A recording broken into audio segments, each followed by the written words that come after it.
Among all the cities inhabited along the shores of North Africa, the capital of Algeria, Algiers, is the most beautiful. Its buildings rise from the waters of the Mediterranean to the lush hills. The Arabs refer to this city as a gemstone set in a ring. The narrow streets of the city wind their way to the fortress, which looks like it is crowned atop the hill. In the markets of this city, merchants and artisans can be seen selling their goods, gold and silver jewelry, fabrics woven with gold and silver threads, various utensils and decorative items. There is nothing that isn't available here. This is a very prosperous city.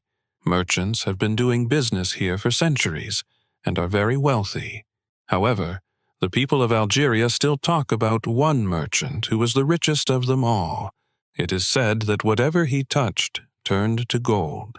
When he passed away, he left behind immense wealth, the extent of which he himself couldn't fathom. He bequeathed all this wealth to his only son, Osama. Osama was an incredibly handsome and intelligent young man, known for his generosity, which ultimately led to his downfall. He never disappointed anyone and fulfilled everyone's needs. He graciously entertained his friends, treating them lavishly, and this same behavior extended to strangers as well. His doors were open to all, and at his dining table 100 guests would eat at once. Due to such extravagance, within a year, all his money was spent, and Osama found himself completely broke. He lacked the business acumen of his father. Now, even while living in Algeria, he felt ashamed. What would people say about such a wealthy man becoming so poor? Thinking this, Osama sold his ancestral home and paid off his debts with the money. Then, riding his horse, he set off along the shores of the Mediterranean, not knowing where he was going. The first obstacle he encountered was a dense forest, so thick that it was dark even during the day. Osama walked cautiously through the woods, his hand on the hilt of his sword, his eyes scanning the surroundings. After a short while, he reached a small, clear area in the forest. Upon reaching there, Osama felt as if his feet were made of stone, because the sight before him was so terrifying that even the bravest of men would feel their blood freeze. A girl was hanging upside down from a tree branch, her feet tied with a rope. She seemed to be dead. Seeing this, Osama dismounted his horse and slowly approached the tree. He observed that the girl was very beautiful, but her neck was wounded, and blood was flowing from it. Beneath her head lay a large bowl, presumably placed there to catch her blood. In that bowl were 3 red drops, which were not blood, but 3 rubies, unmatched in their beauty and brilliance. Osama leaned closer to check if the girl was alive or dead, but an unseen force seemed to hold his hand back, as if a magical barrier surrounded her. He then bent down and picked up one of the rubies from the bowl, hiding it in his turban. He thought to himself that he would keep this ruby as proof that he hadn't dreamt it, but had truly ventured into the forest, where a girl hung upside down from a tree, and the blood flowing from her neck had turned into rubies. He mounted his horse again and continued his journey. As he rode, he came upon a city. He didn't know which country it belonged to, but he decided to stay there and try his luck, thinking he would start a small business. With the little money he had, he began trading and rented a house to live in. The king of this land had only one daughter, who was very beautiful, educated, and intelligent, particularly skilled in the art of magic. The king had a minister whose son was promised to marry the princess, but the condition was that the girl had to approve the match. The princess had come of marrying age, so one day the king said to his daughter, "The minister has requested your hand for his son. I like the boy, but your consent is also necessary." The princess replied, "Father, whether he is the minister's son or anyone else, I will marry only the one who meets my conditions." The king asked, "What are those conditions?" She said, "The first condition is that the man who wants to marry me must bring me 3 rubies." Upon hearing this, the king laughed loudly and said, "My daughter, I don't think you are speaking seriously. You know that in our country there is no such thing as rubies." The princess firmly replied, "I am serious, father. I will only marry the person who brings me 3 rubies." When the minister heard this, he suggested to the king, "Your Majesty, we should make an announcement throughout the kingdom. Perhaps someone will come forth who possesses 3 rubies. They can bring the rubies, and we can reward them accordingly," telling the princess that the minister's son brought them. This announcement was made in every city and village. When Osama heard this proclamation, he remembered the ruby he had found in the forest. He took the ruby and went to the king's court, saying, "Your Majesty, I have a ruby that is so precious and beautiful that there is nothing like it." The king thought that since he could not find 3, 1 would suffice. He took the ruby to his daughter, but upon seeing it, she exclaimed, "Father, this is just 1. My condition is for 3. The king tried very hard to convince his daughter, but she refused to be satisfied with just 1 ruby. The next day, the king summoned Osama to the court and said, "I need 2 more rubies just like this. No one else can accomplish this task. I will reward you handsomely, or else your head will be severed from your body." Osama replied, "Very well, Your Majesty." He returned home, locked up his house, mounted his horse, and rode back to the same forest. The sun had set, and the girl was still hanging upside down from the tree. As he approached her, a flash of lightning struck, followed by a loud bang. In the blink of an eye, a very ugly man stood before him, dressed in a black cloak from head to toe. Fortunately, he did not see Osama, who quickly hid behind a tree. This dark figure was a wizard. He brought the girl down from the tree and laid her on the ground. Then he chanted a spell over her neck wound and waved his hands. The girl regained consciousness and sat up. Color returned to her pale face. Osama noticed that she appeared even more beautiful than before. The wizard then took out a wand and began to beat the girl, asking, "Will you marry me?" "Never," she replied. "You can cut my throat 1,000 times, but I will not marry you." As the wizard swung his wand to strike her again, Osama emerged from behind the tree and, with a single swing of his sword, severed the wizard's head. The girl was astonished. She could hardly believe that this was the fate of her tormentor. She then fell at Osama's feet weeping and said, "You have saved me from this tyrant. I will be your servant for life." She then shared her story. "My name is Ruby, and I am the daughter of the king of the sea. A year ago, I was sitting in the garden of my palace when a fierce storm arose in the sea, and a strong gust of wind swept me into this forest. There, this wizard found me and said, 'If you want to live, marry me.' When I refused, he beat me severely, tied my feet with ropes, and hung me upside down from a tree. He then wounded my neck with a dagger and placed a bowl under my head to collect my blood, which turned into rubies. Every night he would come, revive me from the tree, and beat me with his wand. But now I am free. I am yours." When the girl finished her story, Osama said, "We are all servants of God. No one is anyone else's servant. Will you marry me?"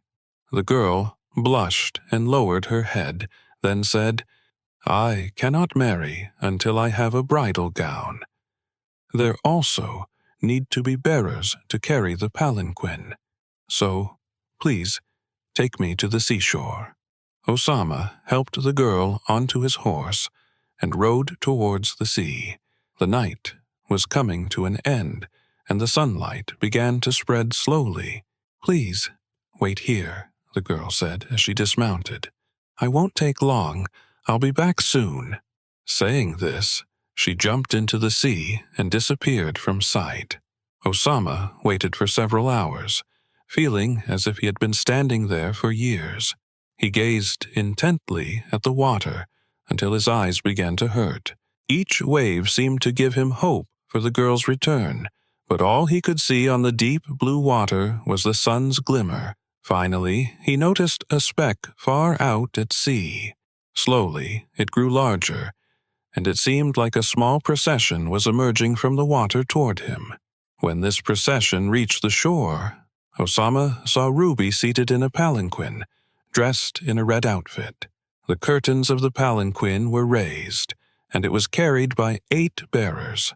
Alongside them were as many men wielding swords. At the front of the procession rode a tall, colorful man wearing a crown and a sword at his waist on a black horse. This man approached Osama and said, "Prince, the king of the sea sends you his greetings. With God's help and your bravery, you have accomplished what even the greatest warriors could not. You have rescued our princess from the cruel wizard. As a reward, the king has bestowed the princess upon you. May God keep you happy and prosperous. Amen." Having said this, the man disappeared, leaving no trace in the sea's waves. Osama climbed into the palanquin with Ruby and took her straight home. Their wedding was celebrated with great pomp, and the couple was immensely happy. Meanwhile, the king was waiting for the rubies. When he heard that Osama had returned to the city and had married, he became extremely angry. He immediately summoned Osama and asked, "Where are the other 2 rubies?" "Your Majesty," Osama replied, "I got so caught up in my wedding that I completely forgot to bring the rubies. Please grant me a month's time. I promise to present the rubies within that time." The king responded, "After 1 month, either I will receive the rubies or I will have your head." When Osama returned home, he was lost in thought, realizing that Ruby had escaped the wizard's clutches and was now with him. How would he procure the rubies? Seeing her husband troubled, Ruby understood something was wrong and asked, "What did the king say that makes you so sad?" "He said that if I cannot bring the rubies within a month, my head will be severed from my body." Osama replied, "Isn't there an easier task than this?" Ruby laughed and said, "Whenever you command, the rubies will be ready." Saying this, Ruby ran to fetch a knife and prick the tip into her left arm. 2 large drops of blood dripped from the wound and fell to the ground, instantly turning into rubies. Osama picked up the rubies, thanked Ruby, and went straight to the king. When the king saw the rubies in Osama's hand, he joyfully exclaimed, "What reward shall I give you?" "Nothing, your Majesty," Osama replied, bowing his head. "These are a gift from me to the princess." The king gave the rubies to his daughter and asked, "Now, tell me, do you accept the marriage to the minister's son?" The princess replied, "Father, this was my first condition. My second condition is that whoever brings me large white pearls for my necklace, I will marry that person." "My dear child, such pearls do not exist in the entire country. Why do you ask for the impossible?" The king responded, "I know there are no such pearls in our land, but the one who brought 3 rubies can also bring these pearls." One day, the king summoned Osama again and said, "When he arrived, I need large white pearls for my daughter's necklace. I will reward you handsomely, or else I will have your head." "I will bring them, your Majesty," the poor Osama replied, bowing his head. As soon as Osama arrived home, he recounted the story to Ruby and said, "Ruby, I need pearls that can form a necklace for the princess." "Don't worry," Ruby replied. "The king will receive the pearls." Saying this, she quickly wrote a letter, sealed it with her ring, and handed it to Osama. "Go to the seashore where I first emerged. Stand there and call out 3 times, 'O King of the Sea! O King of the Sea! O King of the Sea!' When you do this, an envoy will come. Give him this letter. Do not be afraid, no matter what he looks like. After he takes the letter, wait there. Whether it takes 1 day, 2 days, or 3 days, stay until he returns." Osama took the letter, mounted his horse, and went straight to the seashore. He called out 3 times in a loud voice, "O King of the Sea!" Just as the last word left his lips, a dark genie appeared on the surface of the water, towering 10 times his size. Osama extended the letter toward him, and the genie took it and vanished. Osama spent 3 days and 3 nights by the seaside.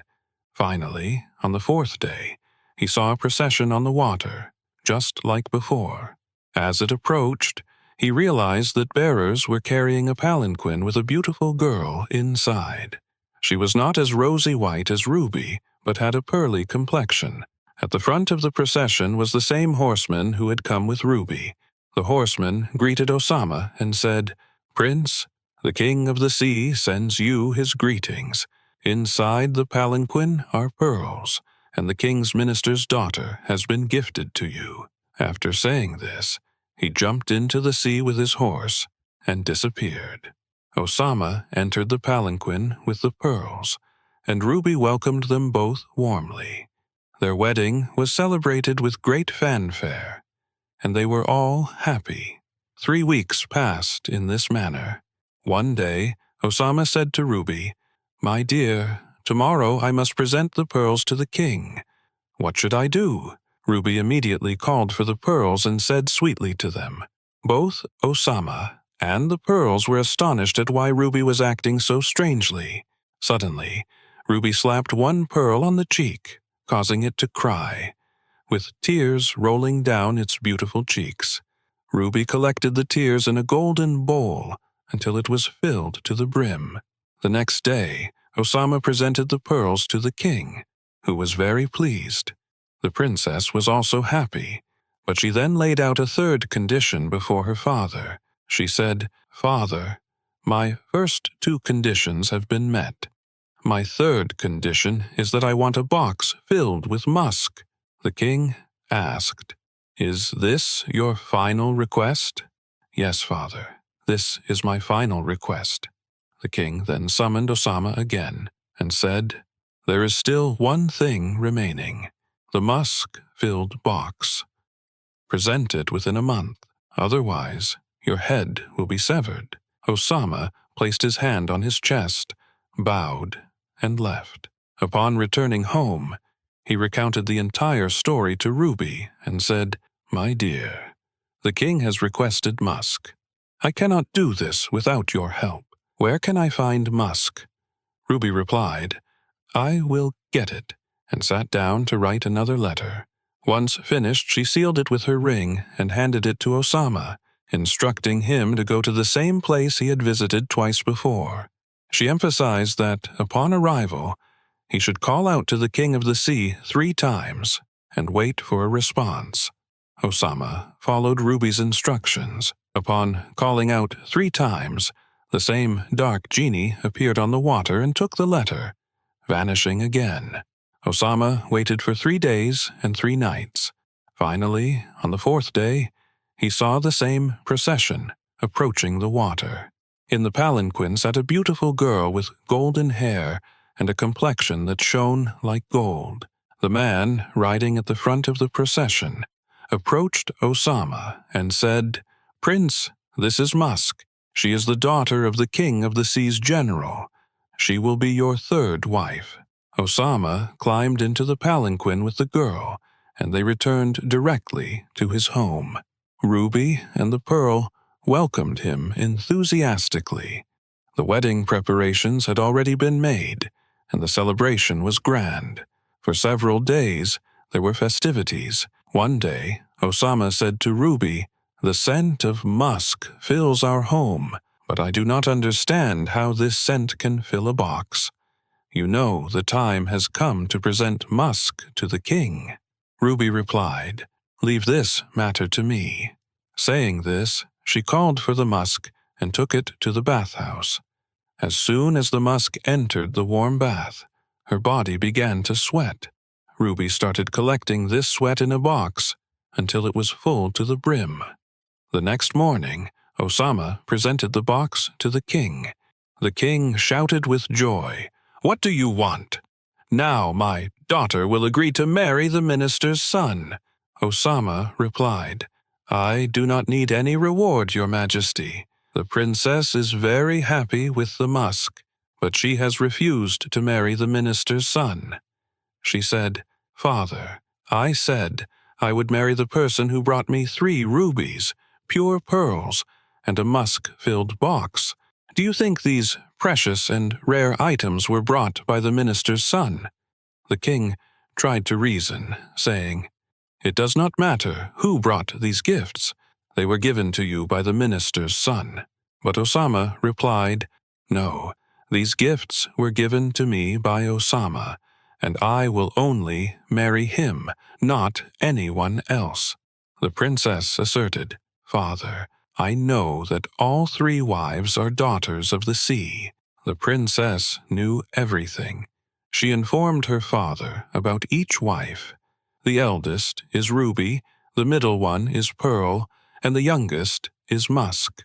The king had no choice but to yield to his daughter's wishes.